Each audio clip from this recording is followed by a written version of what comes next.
오늘은 이렇게 아이들과 함께 예배를 드리기도 하고 그리고 교인들이 함께 모이기 때문에 우리 아이들 준비됐나요? 아이들 어디 있어요? 주세요. 네. 사랑하는 예수님 안녕하세요. 저는 구로동에 사는 용국이에요. 구로초등학교 3학년이고요. 우리는 벌집에 살아요. 벌집이 무엇인지 예수님은 잘 아시지요? 한 울다리에 55가구가 사는데요. 1, 2, 3 번호가 써 있어요. 우리 집은 32호예요. 화장실은 동네 공중면소를 쓰는데 아침에는 줄을 길게 서서 차례를 기다려야 해요. 줄을 설 때마다 21호에 사는 순이 보기가 부끄러워서 못 본 척하거나 참았다가 학교 화장실에 가기도 해요. 우리 식구는 외할머니와 엄마, 여동생 용숙이랑 네 식구가 살아요. 우리 방은 할머니 말씀대로 라면 박스만 해서 네 식구가 다 같이 잘 수가 없어요. 그래서 엄마는 구로 이동에 있는 술집에서 주무시고 새벽에 오셔요. 할머니는 운이 좋아서 한 달에 2번 정도 치료 사업을 가서 일을 하시고 있어요. 아빠는 청담교도소에 계시는데 엄마는 우리 보고 죽었다고 말해요. 예수님, 우리는 참 가난해요. 그래서 동에서 구호 양식을 주는데도 도시락 못 사가는 날이 더 많아요. 엄마는 술을 많이 먹어서 간이 나쁘다는데도 매일 술 취해서 어린애 마냥 엉엉 오시길 잘하고 어디를 보고 이 애물단지들아 왜 태어났니? 같이 죽어버리자라고 하실 때가 많아요. 지난 4월달 부활절날 제가 엄마 때문에 회개하면서 온 것 예수님은 보셨죠. 저는 예수님이 제 죄 때문에 돌아가셨다는 말은 정말로 이해 못했거든요. 저는 죄가 통 없는 사람인 줄만 알았던 거예요. 그런데 그날은 제가 죄인인 것을 알았어요. 저는 친구들이 우리 엄마 보고 술집 작부라고 하는 말을 듣고 것이 죽기보다 싫었고요. 매일매일 술 먹고 주정하면서 다 같이 죽자고 하는 엄마가 얼마나 미웠는지 아시죠? 지난 부활절날 저는 엄마 미워했던 거 용서해 주세요 라고 예수님께 기도했는데 예수님께서 십자가에서 피 흘리는 모습으로 영웅아 내가 너를 용서한다 라고 말하시는 것 같아서 저는 그만 와라 울음을 터뜨리고 말았어요. 그날 교회에서 찐 계란 2개를 부활절 선물로 주시길래 집에 갖고 와서 할머니와 어머니에게 드리면서 생전 처음으로 전도를 했어요. 예수님을 믿으면 구원을 받는다고요. 몸이 아파서 누워 계시던 엄마는 화를 내시면서 구원만 받아서 사냐 하시면서 집주인이 전세금 50만 원에 월세 3만 원을 더 올려달라고 하는데 예수님이 구원만 말고 50만 원 주시면 내가 예수님을 믿지 말라고 해도 믿겠다 하시지 않겠어요? 저는 엄마가 예수님을 믿겠다는 말에 신이 나서 기도한 거 아시지요? 학교 왔다 집에 올 때도 몰래 교회에 들어가서 기도했잖아요. 근데 마침 어린이날 기념 글짓기 대회가 덕수궁에 있다면서 우리 담임 선생님께서 저를 뽑아서 보내주셨어요. 저는 청송에 계신 아버지와 서청동에서 꽃가기를 하면서 행복하게 살던 때 얘기를 그리워하면서 불행한 지금의 상황을 썼거든요. 청송에 계신 아버지도 어린이날에는 그때를 분명히 그리워하시고 계실 테니 엄마도 술 취하지 말고 희망을 갖고 살아주면 좋겠다고 썼어요.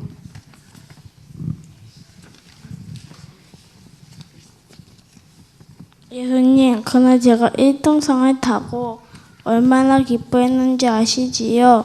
그날 엄마는 너무 몸이 아파서 술도 못 드시고 울지도 못하셨어요. 근데 그날 저녁에 뜻밖의 손님이 찾아오셨어요. 그니까 심사위원장을 맡으신 할아버지 동화작가 선생님이 무덤으로 저희 집에 찾아오신 거예요. 대접할 게 하나도 없다고 할머니는 급히 동네 구멍가게에 가서 사이다 한 병을 사오셨어요. 할아버지는 엄마에게 똑똑한 아들 두었으니 힘을 내라고 위로해 주셨어요. 엄마는 눈물만 줄줄 흘리면서 엄마가 일하는 술집에 내려가 계시면 약주라도 한 잔 대접하겠다고 하니까 그 할아버지는 자신이 지으신 동화책 5권을 놓고 돌아가셨어요. 저는 밤 늦게까지 할아버지께서 지으신 동화책을 읽다가 깜짝 놀랐어요. 그것은 다름 아니라 책갈피에서 흰 봉투 하나가 떨어지는 것이 아니겠어요? 펴보니 생전 처음 보는 수표가 아니겠어요? 엄마에게 보여드렸더니 엄마도 깜짝 놀라시며 세상에 이럴 수가, 이렇게 고마운 분이 계시다니 말씀하다가 눈물을 흘리셨어요.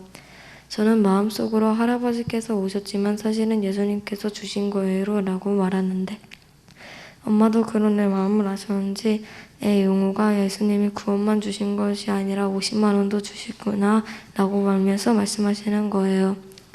할머니도 오시고 저도 감사의 눈물이 나왔어요.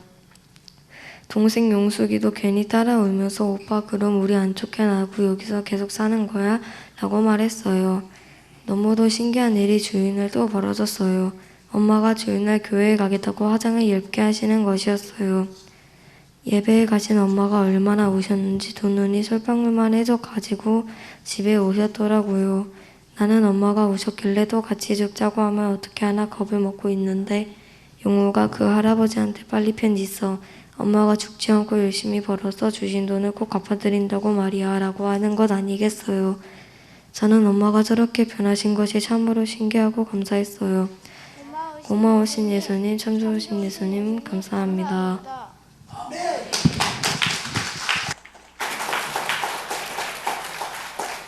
아이들과 함께 하는 그런 예배가 되고 싶어 읽으라고 부탁을 했어요. 이렇게 어려움에 처해 있는 상황이다 할지라도 그 용옥이라는 학생이 정말 눈물 흘리면서 기도했던 그 눈물의 기도가 하나님이 들으셨으므로 응답하신 사건이었었죠.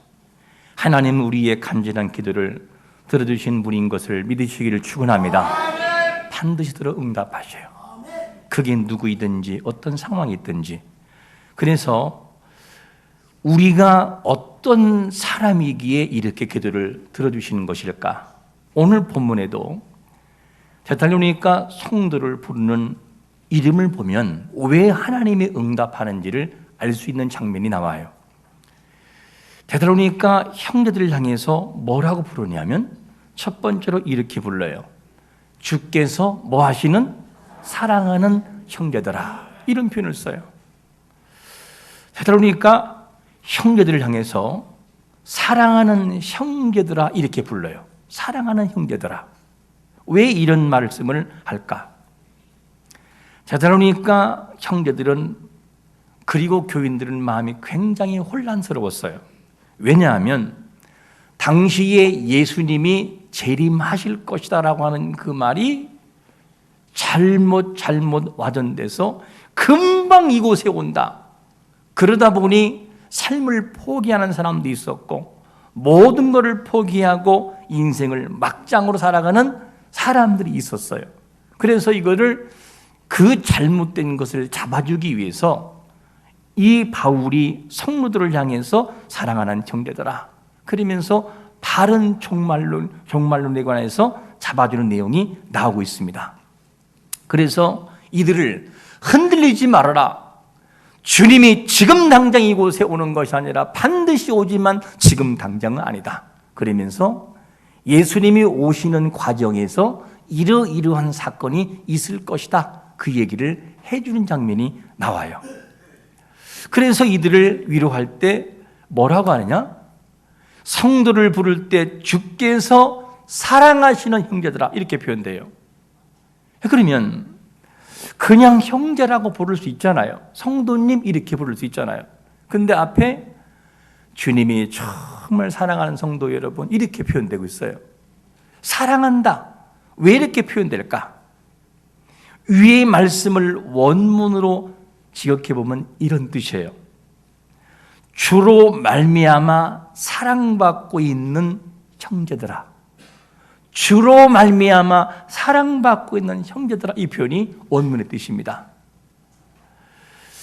데살로니가 성도들은 지금까지 주님의 사랑을 받고서 계속 왔던 사람들이었어요. 한 번 사랑하는 것이 아니라 주님이 계속해서 사랑하고 있음을 믿으시기를 축원합니다. 하나님이 그런 분이에요. 지금도 여전히 사랑하시고 사랑이 오셨고 여전히 사랑하고 있는 사람들, 우리가 누구냐? 바로 그런 사람이라는 거예요.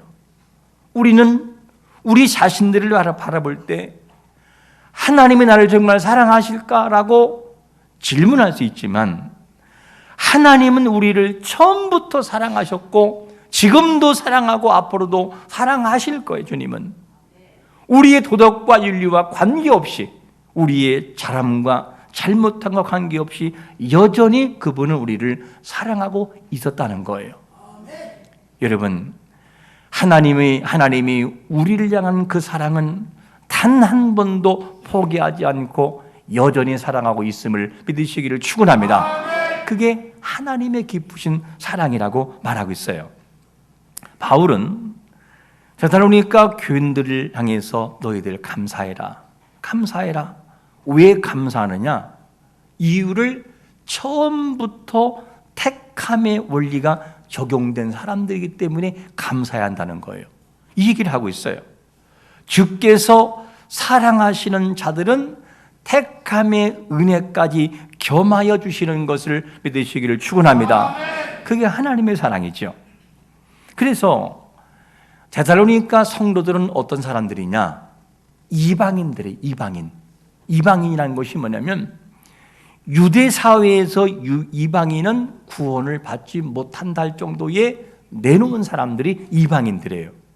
그런데 이렇게 이방인들인데 주님이 뭐라고 말하냐면 이들을 이방인 취급하지 아니하시고 하나님이 사랑하심으로 구원받을 택한 백성으로 인정했다는 거예요. 그게 누구냐? 주의 사랑을 받고 있는 형제들, 그들의 모습이라고 우리에게 말씀하고 있어요. 우리는 하나님을 모르고 살아왔어요. 유교적인 사상과 장독대에서 비나이다 누구한테 비는 건 모르지만, 대상이 누군지는 모르지만 아무튼 비나이다 이것이 우리 조상들의 모습이었어요. 그리고 우리는 그들의 후예였고 그것이 옳은 줄 알고 살아왔던 사람들이 우리의 모습이에요. 그런데 하나님은 그것과 상관없이 우리를 어떻게 합니까? 여전히 주의 사랑을 통해서 택하시고 그들을 구원하시기 위해서 지금도 여전히 우리를 사랑하고 있다는 것이죠. 이거를 뭐라고 하느냐? 불가항력적 은혜, 그리고 전적인 은혜라, 이렇게 표현을 합니다. 여러분, 우리는 불가항력적 은혜를 받고 있는 사람들인 것을 믿으시기를 축원합니다. 그게 은혜라는 거죠. 자격이 없는 자들을 불러주신 것도 감사한데 불러주신 자들을 포기하지 않고 계속적으로 만들어 가시는 것이 더 감동적이라는 거예요. 지금도 만들어가고 있다는, 계속해서. 우리가 하나님의 자녀이기는 하나 여전히 우리는 부족해요. 그럼에도 여전히 만들어 가신 그 하나님 앞에 감사하는 자가 되시기를 축원합니다. 그러면 여전히 부족한 사람을 구원에 이르도록 하시고 하나님의 사람답게 만들어 가시는 이유가 어디 있는가 하는 거예요. 왜 우리를 포기하지 않고 만들어 가시는가? 그 이유를 두 번째로 이렇게 말하고 있어요. 그리스도의 영광을 어떻게 하려고? 얻게 하려고. 주님이 우리에게 주시는 선물이 뭐냐면 14절 한번 읽어보겠습니다. 다 같이 14절 시작. 이를 위하여 우리의 복음으로 너희를 부르사 우리 주 예수 그리스도의 영광을 얻게 하려 하심이니라. 주님의 영광을 우리에게도 함께 주시기 위해서 우리를 불렀다는 거예요. 내가 너를 포기할 수 없는 이유는 내가 누리는 이 영광을 너에게도 주고 싶다고 하는 것이 주님의 마음이라는 거예요. 이걸 말씀해요. 그래서 우리 마음에 예수님이 믿어지는 것은 우리를 도우시는 성령 하나님의 은혜이고, 어릴 때 믿었던, 청년 때 믿었던, 노년에 믿었던지 간에 하나님의 부르심을 받은 우리는 은혜 속에 지금도 가고 있는 사람들이고, 계속 예수 그리스도 안에서 그 사랑 안에 거하며 계속해서 오고 있는 사람들 중에 한 사람, 바로 우리의 모습이 그 모습인 것을 믿으시기를 축원합니다. 부족한 사람을 불러 하나님을 믿게 하는 것은 그리스도의 영광에 참여하라고, 너도 들어와라, 나의 행복과 나의 기쁨을 너도 누려봐야 되지 않겠느냐, 이게 주님의 마음이라는 거예요. 성도가 세상에 있는 동안 눈물 흘릴 때가 있어요. 자신의 잘못이 아님에도 억울한 눈물 흘릴 때가 있어요. 그러나 하나님은 우리의 모든 사정을 알고 계셔요. 주를 위해 눈물 흘린 자들의 눈물을 하나님은 닦아주셔요. 어떻게 닦아주시느냐? 요한계시록 7장 17절 같이 읽어볼까요? 시작. 이는 보좌 가운데 계신 어린 양이 그들의 목자가 되사 생명샘으로 인도하시고 하나님께서 그들의 눈에서 모든 눈물을 씻어주실 것임이라. 주님이 우리의 모든 눈물을 닦아줄 때가 반드시 오는 것을 믿으시기를 축원합니다. 그렇게 닦아준다는 거예요. 그래서 하나님의 위로가 우리에게 있고, 하나님의 백성들에게 위로가 있고 회복이 있는 이유가 뭐냐? 주님이 우리를 포기하지 않고 주님의 영광에 우리를 같이 참여시키기 위한 이유 때문에 그렇다는 거예요. 그것이 없다면 우리를 당장 하나님은 포기하고 말 것입니다. 주님은 포기할 수 없어요. 지금은 눈에 보이지 않고 답답해 보이나 하나님이 바라시는 마음은 그리스도의 영광에 참여하도록 돕기 위한 방편이 지금도 계속해서 이어지고 있다는 거예요. 주님이 누릴 영광은 곧 우리가 누릴 영광이라는 거예요. 이거를 기억해라. 하늘 보좌의 영광을 하나님의 자녀된 우리 또한 누리게 될 때가 온다는 것을 믿으시기를 축원합니다. 그럼 승리하신 주님 앞에 만물은 어떤 태도를 취하는가? 이것을 보면 우리도 그 영광에 참여하는 걸 알 수 있는데, 빌립보서 2장 10절에 보니까 이렇게 말씀해요. 하늘에 있는 자들과 땅에 있는 자들과 땅 아래에 있는 자들로 모든 무릎을 예수의 이름에 꿇게 하시고, 모든 만물, 천사, 모든 인생, 그 왕과 어떤 권력 있는 자들도 주님 앞에 무릎을 꿇고 주님을 찬양한다는 거예요. 왕 대신 주님을. 그게 누구냐? 주님의 영광이에요. 그때 우리도 함께 그 속에 참여하여 너도 나의 영광을 누려라, 이렇게 주님이 말씀하신다는 거예요. 이것이 주님이 우리에게 주시는 선물인 것을 보게 됩니다. 그러므로 우리 자신들은 절대로 흔들리지 말아야 돼요. 어떤 상황이랄지라도 세상과 싸워 승리하는 성도가 되시기를 축원합니다. 싸워서 이겨나가야 돼요. 이것을 바울은 성도들에게 뭐라고 권면하느냐? 15절에서 이렇게 말씀해요. 15절 같이 시작. 그러므로 형제들아, 굳건하게 서서 말로나 우리 편지로 가르침을 받은 전통을 지키라. 한마디로 말하면 내가 너에게 평소에 가르친 말씀의 진리를 따라서 그 길을 걸어가라. 이거를 지키라는 거예요. 이거를 전통이라고 표현되어 있어요. 지키라. 그러면 반드시 하나님께서 너희들의 삶을 하나님이 이끌어 주신다는 것을 약속하고 있습니다. 여러분, 오늘은 특별히 전교인 한마음잔치로 모이고 있습니다. 전교인이 함께 모여 예배하고 믿음의 교제를 나누는 것이 믿음의 공동체, 교회의 모습입니다. 믿음의 교제를 이루면서 반드시 뭐가 필요하느냐? 연합이 필요해요. 연합. 1층에 드리는 분도 방송을 보고 있지만 여러분들도 연합을 해야 되고, 다 함께 연합을 해야 되고, 그리고 이따가 또다시 오는 분도 있을 거예요. 그분들 다 함께 연합을 이루어나가야 돼요. 연합이라고 하는 것이 얼만큼 중요하냐면, 사진 한 장을 볼까요? 없어요? 네, 방송에서 실수했나 봅니다. 어떤 내용이 나오냐면, 왜 없다고 또 그래요? 거짓말시켜요. 자, 어디냐면, 저것이 뭐냐면 벌입니다. 벌인데 그 안에 뭐가 있느냐? 장수말벌이 있어요. 이 벌을 양봉하는 사람들의 말을 제가 직접 들어봤어요. 들어봤는데 장수말벌, 이만한 장수말벌이 오면 저 꿀벌들이 전멸된대. 전멸. 장수말벌이 벌통에 들어가면 몇백 마리가 죽는다는 거다. 그래서 나중에는 초토화된다는 거죠. 벌통 하나가 다 죽어버리고 없다는 거예요. 왜냐? 장수말벌의 탐복을 끊어서 죽인다는 거예요. 일반 꿀벌들을.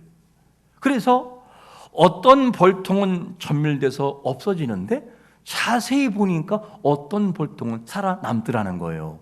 그래서 그 이유를 자세히 살펴봤더니만 어떤 벌통은 장수말벌에 딱 오면 벌떼같이 그냥 달려든다는 거예요. 저 보이죠? 장수말벌이 노란 것이 장수말벌을 갖다가 덮은 거예요, 완전히. 그래서 이 꿀벌들이 확 달려들어가지고 감싼 다음에 완전히 질식사를 지킨다는 거예요. 뜨겁게 만들어서. 그리고 죽인다는 거예요. 그래서 어느 벌통은 연합이 안 돼서 다 죽고 어느 벌통은 연합을 해서 살더라는 거예요. 이거를 직접 벌을 키우는 사람의 얘기를 제가 직접 들어서 얘기를 들었어요. 야, 신기하다. 연합이라고 하는 것이 이렇게 중요합니다. 하나하나 흩어지면 다 죽지만 아무리 장수말벌이라 할지라도 적은 말벌들이 딱 포위해서 연합을 이루니까 그들이 살고 벌통을 지키더라는 거예요. 여러분, 오늘 함께 모인 우리에게 중요한 것이 뭘까? 우리 중앙장로교회 성도들이 해야 할 것이 뭐냐면 연합입니다. 연합. 흩어지지 말고 연합하는 것. 자, 그러니까 교회 성도들도 연합을 했어야 됩니다. 흩어지면 죽지만 연합을 하면 살 수 있었어요. 여러분, 오늘 함께 모인 이 믿음의 공동체는 어떤 공동체입니까? 주께 사랑받고 있는 믿음의 공동체인 것을 믿으시기를 축원합니다. 주님의 사랑을 받고 있는 공동체. 그게 누구냐? 우리의 모습이라는 거예요. 그런가 하면 이들에게 주시는 것이 뭐냐면 이 공동체 안에 처음부터 택하셔서 거룩한 모습으로 계속해서 우리를 만들어 가신다는 거예요. 계속 만들어 가셔요. 실수한데도 역시나 만들어 가주시고 포기하잖아요. 왜냐? 이유가 하나 있다는 거예요. 그게 뭐냐? 누구의 영광에? 그리스도의 영광에 참여하기 위해서 우리를 세운다는 거예요. 여러분, 이를 볼 때 여기에 모신 모든 분들은 행복한 믿음의 공동체인 것을 믿으시기를 축원합니다. 행복한 믿음의 공동체라는 거예요. 그 어떤 공동체라도 흩어지면 망하지만 어떤 공동체에는 연합을 하고 함께 이루어나가면 살게 되고 회복된다는 거예요. 우리 신탄진 중앙장로교회는 연합하는 교회가 되시기를 축원합니다. 연합을 하고 좋은 소문나고 그런 교회가 되어야 돼요. 가끔 새가족들이 오는 분들에게 이런 얘기를 들어요. 어떻게 해서 우리 교회를 오게 됐습니까? 라고 했더니만 어떤 분이 소개를 시켜주더래요. 저 중앙장로교회가 좋은 교회라고, 거기를 가보라고. 어제는 어느 안 믿는 분이 그런 얘기 하더라고요. 목사님, 제가요 거기에 좋은 교회라고 사람을 보냈었어요. 근데 왔대요. 왔는데 애를 데리고 이 본당에 같이 예배를 드린 거예요. 그러니까 애들이 없으니까 저 밑에 지금 예배를 드리고 있는데 그래서 갔다 그런 얘기를 하더라고요. 그래서 예배는 따로 애들은 드립니다. 그러시냐고. 아니, 안 믿는 사람이 전도를 해주더라고 보니까요. 미장원에서 얘기해주고 이 사람들이 얘기를 해줘요. 여러분, 우리 교회가 똘똘 뭉쳐서 믿음의 공동체를 이루어 나가면 거룩한 교회로 살아남게 되고 많은 사람을 회복하는 그 손길로 쓰이는 것을 믿으시기를 축원합니다. 오늘 우리가 기억할 말씀은 우리 한번 같이 해보겠습니다. 행복한 사람들의 모임. 그 모임이 어디라고요? 신탄중앙 장로인 교회인 것을 믿고 오늘도 믿음의 공동체 안에서 서로 협력하고 서로가 함께 마음을 같이 해서 행복한 공동체의 모습을 경험하기를 예수 그리스도의 이름으로 축원합니다. 아멘.